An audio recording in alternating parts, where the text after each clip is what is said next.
The question I've been asked most often in my life is probably, do you really make a living with art? Often this comes from young aspiring artists who are hesitating. Should they go all in and become a full-time freelance illustrator, or should they keep drawing as a side gig in addition to a real job? If you're currently hesitating, there are pros and cons on both sides obviously, but here are the big differences between the two situations. You'll also find a little personality quiz to see which way you're leaning, free to download in the description. So, ready? Let's go!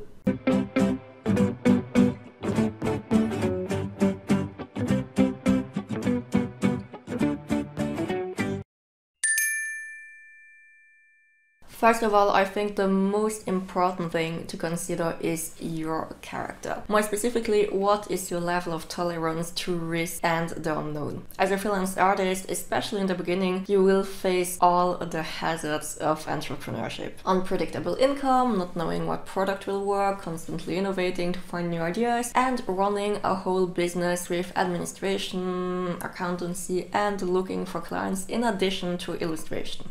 On the other hand, a more stable job with drawing on the side gives you much more financial and mental security. You will have a more predictable and serene daily life. So first of all, are you more on the adventurous side or on the safe side?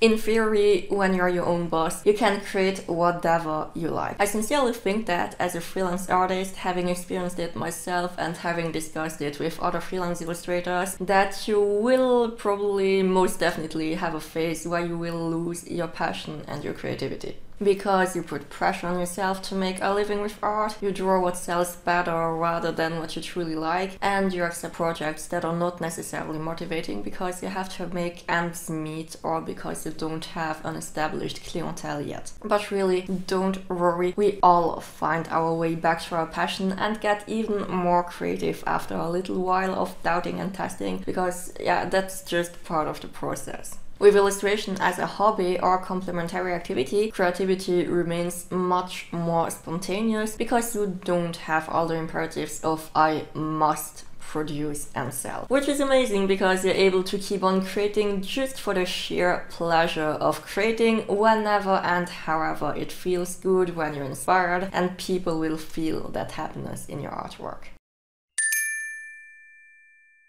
As a freelance artist, it is important to manage your money well, in the sense that you will have to make choices for the sake of your business. For instance, what budget for your stocks, or how much to set aside for your VAT, your taxes at the end of the year, your personal pay. How do you calculate your prices to make a decent living with your illustrations? This is often stressful in the beginning because you have to learn everything, along with the uncertainty of where your income will come from. However, with experience, it will become natural and it will be possible to make great money, which can be much higher than classical salaries. Concerning illustration as a secondary activity, you will have much more security thanks to your main profession, which will guarantee you a stable income. You will be able to afford investments and, in the worst case, test projects and suffer losses without this having a major impact on your life, because your day job guarantees you a safety net. Your income may, however, be more limited because you can't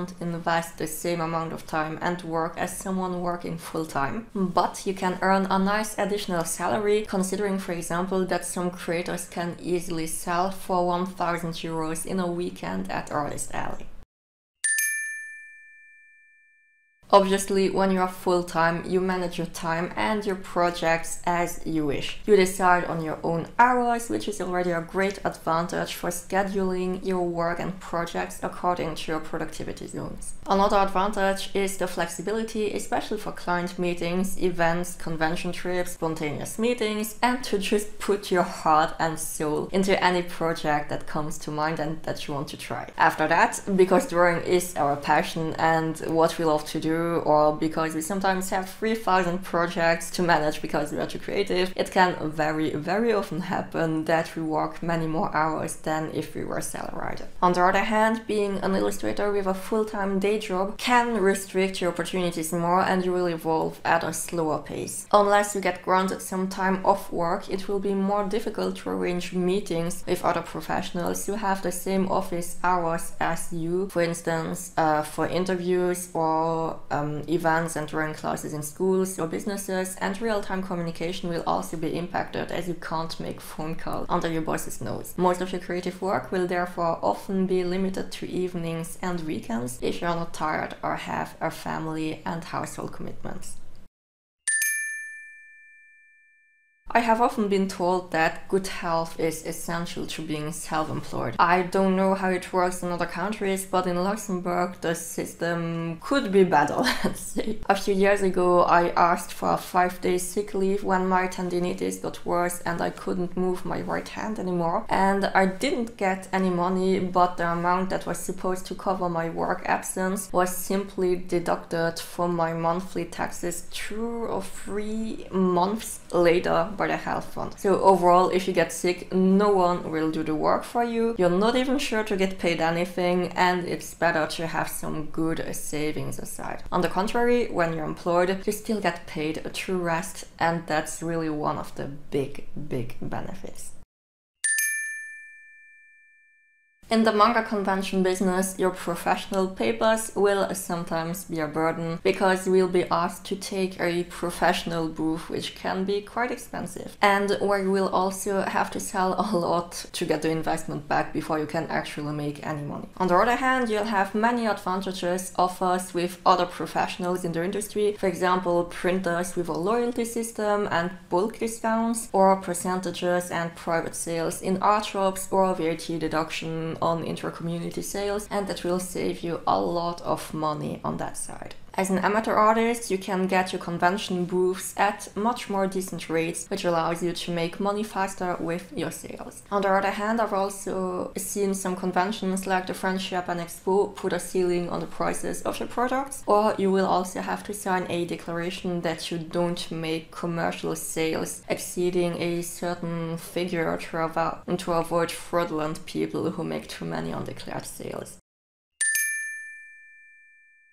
So I hope this overview allows you to see the pros and cons of both sides a little better. There's really no correct answer. Everyone will have their own preferences, their own character. And again, if you want to try it, there's a little quiz for you with boxes to take into account all aspects of your personality and see what would suit you best. Again, free to download in the description. So personally, I've seen both sides nearly 7 years as an amateur and 4 years as a freelancer. Both are good but different. When I was still a student, I had much more fun creating and allowed myself to really try absolutely anything I could think of, but I was kinda limited with opportunities I had to turn down because they were at the same time as school hours. As a freelancer, I lost a lot of passion at one point because I was always anxious about money, but I was able to pursue many new opportunities that allowed me to grow my client base and revenue much faster than before. So overall, I think I would advise starting illustration as a side gig, at least until you understand how it works, are confident with what you produce, and have a small client base and more regular income. If you feel you want to go much further and are limited in your creativity, go for the adventure of freelancing. But if you prefer a quieter, steadier pace, keep your joy of creating as a hobby. When I was younger, I kinda used to think that it was a shame of not being able to make a full-time living with art, but of course it's not. There are people who have the courage to still create and go for their dreams after long work days, and who have chosen security for their own well-being, for their family, which is admirable. And if this can spare them all the doubts, fears, stress and headaches of entrepreneurship that many of us experience in our first years, then why not? Now, having said that, it's also important to note that when you do something you truly love, the negative aspects are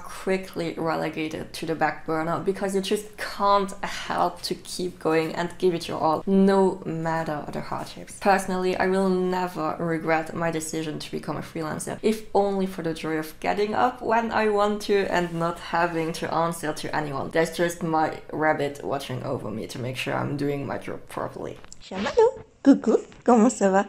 T'es mon chef? Oui, tu me surveilles? Oh. Anyway, tell us, complementary artist or full-time freelancer? What is your goal? Where are you now?